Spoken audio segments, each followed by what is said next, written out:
You said that a harmless man is not a good man. A good man is a very dangerous man who has that under voluntary control. How should people become more dangerous? Oh, becoming more articulate is definitely, I would say, that's the primary array of weapons. So, I mean, physical prowess is something, and it's not nothing, that physical confidence that comes along with that as well.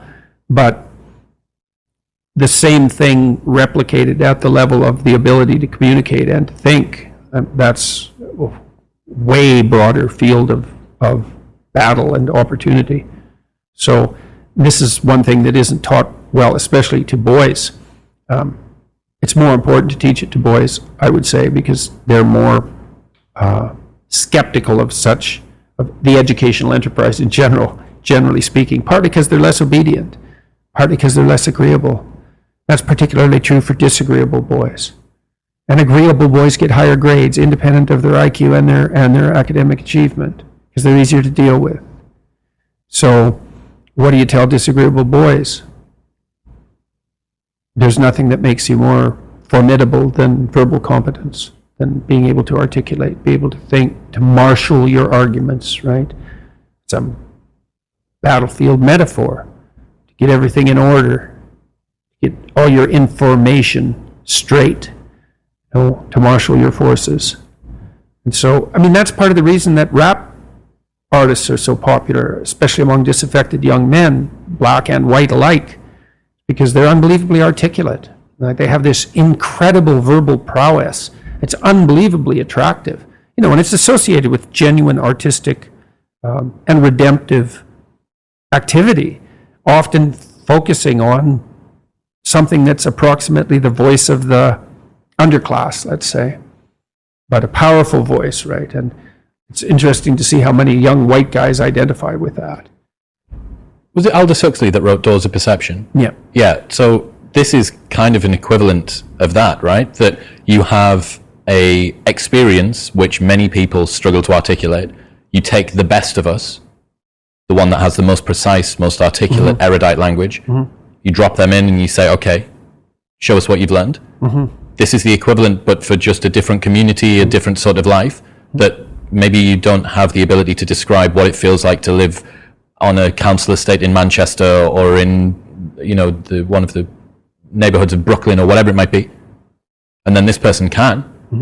And it feels like it's your voice. Yeah, well, if you're a young man, you still feel alienated from your place as rightful heir of the proper kingdom. I mean, that's an existential truism for everyone, particularly for every young man, because he is an outsider in many ways. He's young and juvenile and not very highly valued, and then is in some sense hurt by the inadequacies of the current king, the current culture, and is easily turned against it because of that. And that's the machinations of the evil uncle. That's the King Arthur story. That's the story of Horus and Osiris. It's an ancient story. It's the story of Sauron, and it's there all the time. And you see in rap music, in hip hop, all of that alienation being given an articulated voice in an artistic sense. And that's a good example of the power of verbal facility, and that's the route to, let's say, marketing education to young men. It's like, you want to take your rightful place in them. It's like, get your tongue straight, man. Get it under control in the highest possible sense. We went to a comedy club, Tammy and I, in New York, the Comedy Cellar. It's a great comedy club, and the last comic was an English guy, and he was not particularly physically prepossessing, and he made a lot of jokes about that, and it was quite funny. And then he divided the audience into 5 sections, and he asked each section to toss up a topic, just to yell out a topic. And they were like random topics like the Kennedy assassination and electric lighting before 1890. Those were 2 of the topics, and the other 3 were just as diverse. And then he put on some beats, and he did about an 8-minute rap. Every verse rhymed, and he tied the whole thing together at the end and ended at the end of the music, all spontaneously. It was unbelievable.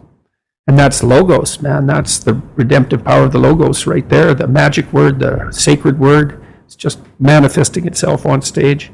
There's something very impressive. Something about that does feel dangerous as well. Not in a, I need to be concerned and this should be contaminated and walled off, but in a way that you think that person has so much competence that it's flowing out of them. And you almost feel competent by being around them. So you certainly feel competent by appreciating it. Yeah. Right? Because it speaks to the part of you that is capable of appreciating such things. You think, wow, that's really something. That's an amazing display. That's an amazing thing to see. Amazing, right? A very interesting word, amazing. And you're trapped by the charisma of that. And that charisma, that's not nothing. That's a signal of something redemptive occurring. That accounts for virtually all of the attraction of hip hop and rap. It's the articulated voice of the struggling but worthy underclass. I suppose that's a good way of putting it. But those who are alienated from their rightful place. And so that verbal prowess is one of the ways they struggle up towards the light. And that's a good example of that, of having that danger under control, because it's a dark genre in many ways, right? There's a real undercurrent and air of violence that surrounds that and its culture, like the punk movement in the UK back in the late 70s. Same sort of thing, but that capacity to express that in a poetic manner, in a compelling manner. Johnny Rotten was great at that. He was so intense. He worked with PIL afterwards, Public Image Limited. Is that it? Public Image? I think so.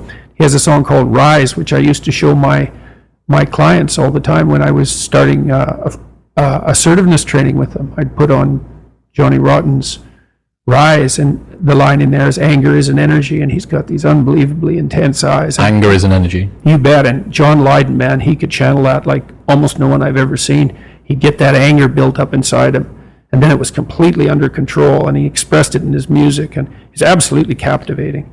Unbelievably charismatic, and I really liked his music, that raw anger in the music. But it was in the bloody music, wasn't it? It wasn't some random riot, He transmuted that into something.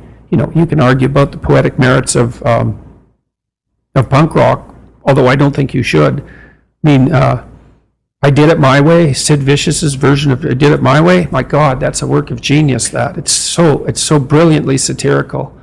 What someone's doing is they're refining it, they're distilling it down, and then they're directing it. So I went to a powerlifting competition a couple of years ago. There was this one guy there lifting. He holds a bunch of records in the squat, and he's a normal working class guy from a normal working class town on the outskirts of Newcastle. And watching that man warm up is something else. He's got a sacred playlist. He never listens to the songs apart from when he's about to step on to the lifting platform. He's got these headphones on, and he's just walking up and down in the same way that you'd see a bull ready to go out, ready to go and chase something. And he steps out on stage, and the hairs stand up on the back of your neck.